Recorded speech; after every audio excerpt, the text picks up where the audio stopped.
Hey, so welcome to the 6 steps to optimizing your Google My Business listing.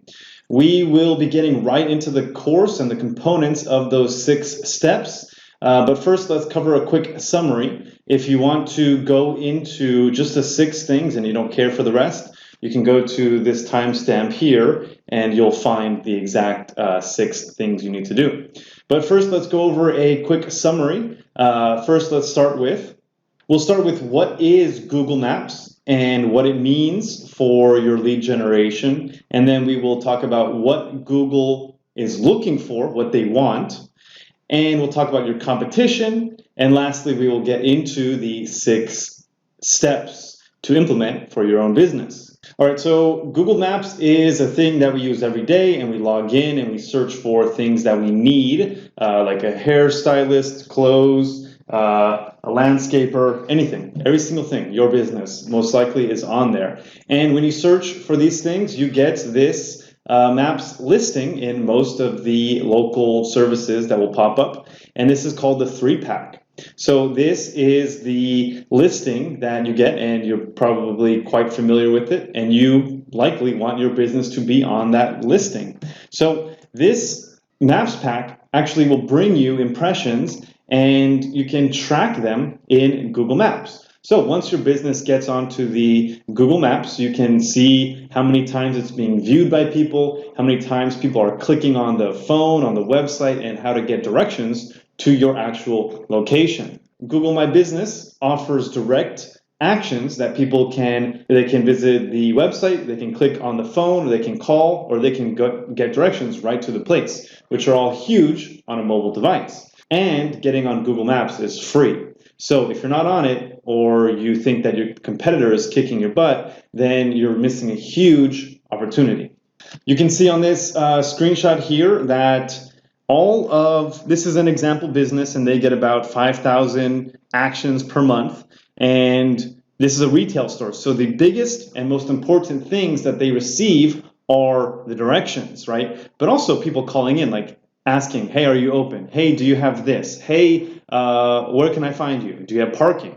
Right? So these are ways that people are engaging with this business. So also, the Google Maps is a tremendous use for people on their mobile device, because they're looking for something, they're driving around, they're running errands, they're looking for something to do right then and there. So when they find your business on Google Maps, there's about a 50% chance that they're going to be calling in or visiting their first option that day. Not only are the impressions good for generating brand awareness and getting your name out there, but people are looking for what others are saying based on the Google reviews. And not only the reviews, but just being on the maps, being promoted by Google is a huge signifier in and of itself, meaning that you are probably someone who is trustworthy.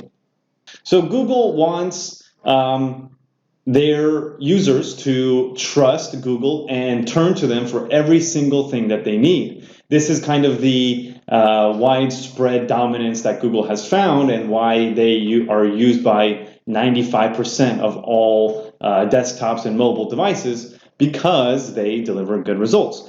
They want to promote credible business owners and people who will deliver good results. This is why they promote people with good reviews and all the things that are filled out, because they think that the better service that they deliver to their clients, the searchers, the more often they'll return to look to Google for the authority for who they should go and do business with. They also want repeat business from these users. So you use it once, it works. You use it again and again and again. And ultimately, they just want to own the search engine market and get everybody in the world on their platform. So the more finely tuned that they make their maps and the better experience that they provide, then the more people will use it, the more money that they'll make. So how does this work in the real world? How can you implement and follow and get onto the maps? Well, you need to just know what the algorithm is looking for so that you can match it and you'll get your business promoted. And so when you match the Google algorithm, Google then rewards you by promoting you and putting you on the maps or on the search engine. And this is kind of a feedback loop, right? So they put someone on the maps and they get good reviews. A lot of people are calling, visiting the store, getting directions, whatever. Then it solidifies the fact that they need to stay on there. If they put someone on there and they get bad reviews and the calls are few, then they kind of demote them and they throw them off the maps. All right, so what about the competition, right? That's what you're looking at. The competition is not that great. These are people who are not in tune with digital marketing, so they're kind of losing a huge opportunity, right? Where are they getting their business from? Classifieds, yellow pages, referrals? I don't know, but these people likely will see their business diminishing soon. So here we see the competition for dentists in Sacramento, and this is the very last page, but just in the screen area of Sacramento, I don't know how many square miles it is, but it's pretty much Sacramento and the metropolitan area, there's 13 pages of dentists, and each page probably has 10 or 15 results. So you look at the very, very end, and you see people here that their business name is not optimized. They have low reviews or no reviews. So this is who your competitors are. You need to beat them and follow the algorithm, and that's it.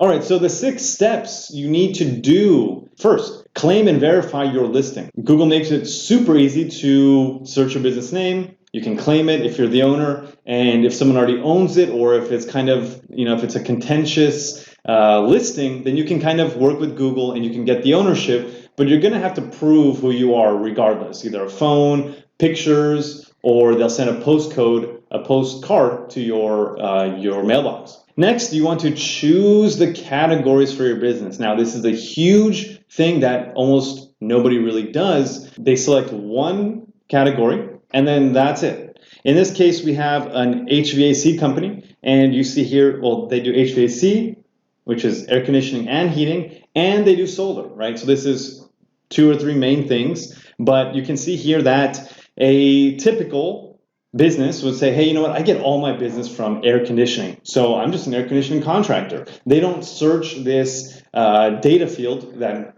Google offers to find all the categories that really describe their business. So in this case, we have all of these: AC, HVAC, heating, solar energy, repair service, equipment supplier, right? Now, the third is to develop a business description. You need to really be able to describe your business, get someone who knows it well and who can be creative and descriptive in the words that they use. All right, now number 4 is develop your business information. Inside of the Google My Business dashboard, you have this menu where you can add all your information. Now, most people do the bare minimum, if they even do it, but you have to fill out everything. Say that you offer Wi-Fi. Say you have handicap accessibility. Do you take a lunch break? Well, you better put that lunch in there, because people are going to go into your store when you're not there and they're going to be upset. If you have an appointment webpage on your site, you better put that link there too. Put your description, put your radius. All the information that you can needs to go here. Next is reviews. If you don't have any reviews, it's not good. If you have no reviews and you get one and it's bad, okay, you have a 1-star review and that's all you have, you might as well just close your business or get a name or figure something out, because that does not look good in any way, shape, or form. So you need to reach out to the people that like your business, that like you. You can reach out to friends or family. If you do friends and family, make sure that it's not so obvious that it's your friends and family. Don't use people that have the same last name. You can also incentivize your clients to leave reviews. So at checkout or at their check-in, you can say, hey, you come here all the time. Do you like our service? And say, yeah, but I do. I love it. It's great. Okay.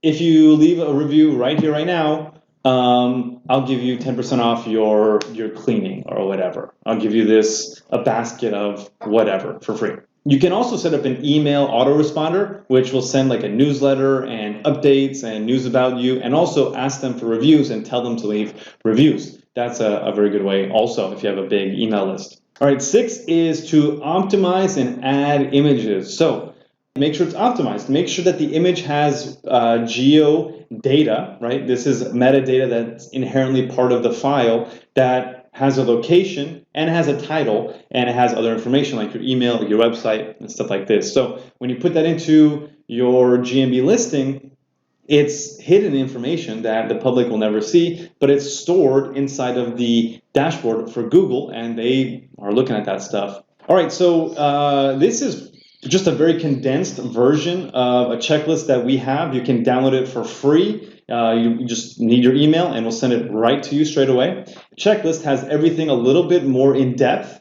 and offers more tips and information, not only how to optimize your profile, but how to monitor and track in the long term.